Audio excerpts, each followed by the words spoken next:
जय श्री राम। मेरे कर्क राशि के प्यारे जातक जातिका बहुत स्वागत है। कैसा होगा आखिर आपका 2025 दिसंबर। सबने कहा कि अंत भला तो सब भला। अब मैं एक बात अगर आपको कहूं कि ये जो 2025 का दिसंबर होगा ना, इसमें आप भाग्यवान हो जाएंगे। भाग्यवान हो जाएंगे। भाग्यवान का तात्पर्य यह है कि आपका अपना लक तो सपोर्ट करेगा ही करेगा, जिसके साथ आप जुड़ेंगे उसका भी लक बहुत सुंदर हो जाएगा, उसका लक भी सपोर्ट करना शुरू कर देगा, उसके भाग्य में भी वृद्धि हो जाएगी। तो कहने का कुल मिलाकर मतलब ये है कि आप भाग्यवान कहलाएंगे। आप कहेंगे ऐसा कैसे हो सकता है? मैं विदाउट लॉजिकल कोई बात नहीं, विदाउट लॉजिक किसी बात की चर्चा नहीं करता हूं। मैं हमेशा देखता हूं कि प्लैनेट कहां पर है, पोजीशन कहां पर है, क्या वो प्लैनेट कर रहा है।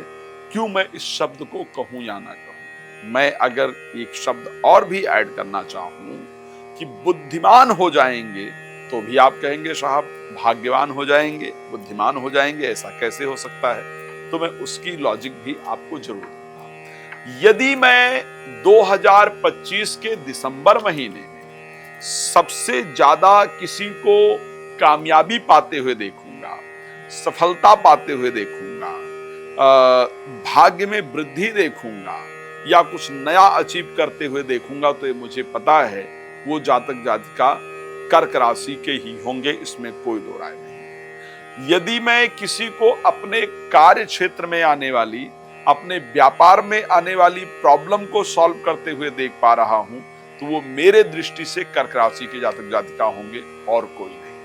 आखिर मैं ऐसा क्यों कह रहा हूं? उसका रीजन है कि ऋषि पाराशर ने एक शब्द कहा कि यदि बुध आपके चतुर्थ भाव में गोचर करने चले जाएं तो आपको भाग्यवान बना देते हैं। आपके चतुर्थ भाव में गोचर करने चले जाएं तो आपको भाग्यवान बना देते हैं, और यह सत्य है कि बुध आपके चतुर्थ भाव में गोचर करेंगे तो दिसंबर 2025 में। अच्छा, फिर कहा गया कि अगर पंचम भाव में गोचर करने चले जाएं तो कुशाग्र बुद्धि बनाते हैं, यानी बुद्धि बहुत तीव्र गति से काम करती है और फिर उसकी बुद्धि के सामने किसी का टिकना पॉसिबल ही नहीं होता है। और फिर बुध 6 तारीख को आपके पंचम भाव में पहुंच जाएंगे और फिर छठे भाव में पहुंच जाएं। कहा जाता है कि यदि बुध छठे भाव में पहुंच जाए तो विवेकवादी बना देते हैं, यहां भी बुद्धि को बहुत तेज करते हैं। तो बुध के छठे भाव में पहुंचने से आप विवेकवादी भी हो जाएंगे। तो जब तीनों कॉम्बिनेशन स्पेशली बुध के द्वारा बन रहा है और उसके साथ सूर्य के पंचम भाव में गोचर करने पर एस्ट्रोलॉजी ने यह कहा है कि पंचम भाव में अगर सूर्य गोचर करे तो व्यक्ति को बुद्धिमान बनाता है। तो बुध और सूर्य दोनों मिलकर के आपके बुद्धि को खोलने के लिए तैयार हैं, सही क्या है गलत क्या है उसकी जानकारी देने के लिए तैयार हैं। तो इस महीने में आपकी बुद्धि बहुत अच्छी तरीके से काम करेगी। आप कुछ इंपॉर्टेंट डिसीजन अपने जीवन के अंदर इस महीने में जरूर लेंगे, और जो डिसीजन आप लेंगे या लेंगी वो आपके जीवन में आपके भाग्य को उदय कराने वाले होंगे, आपको भाग्यवान बनाने वाले निश्चित रूप से होंगे। मैं ये सत्य कह सकता हूं कि जो नवदंपति संतान के लिए बहुत दिन से परेशान थे, पीड़ित थे, भगवान की कृपा से आपको इस महीने में संतान को लेकर के शुभ समाचार मिले, इस प्रकार की परिस्थिति आपके राशि में पूरी तरीके से नजर आती है। जो लोग नौकरी से व्यापार की तरफ बढ़ना चाहते थे, व्यापार की तरफ जाना चाहते थे, अगर मैं एक बात कहूं, इस वीडियो को जब आप देख रहे होंगे तो आपके मन में आपके प्रोफेशनल लाइफ को लेकर के एक ही विचार चल रहा होगा, मुझे अपना कोई काम करना चाहिए, मुझे इस काम को और बढ़ाना चाहिए, मुझे अपना कोई काम करना चाहिए। और उसके इस सोच से ही आपका आगे का रास्ता निश्चित रूप से खुलने वाला है।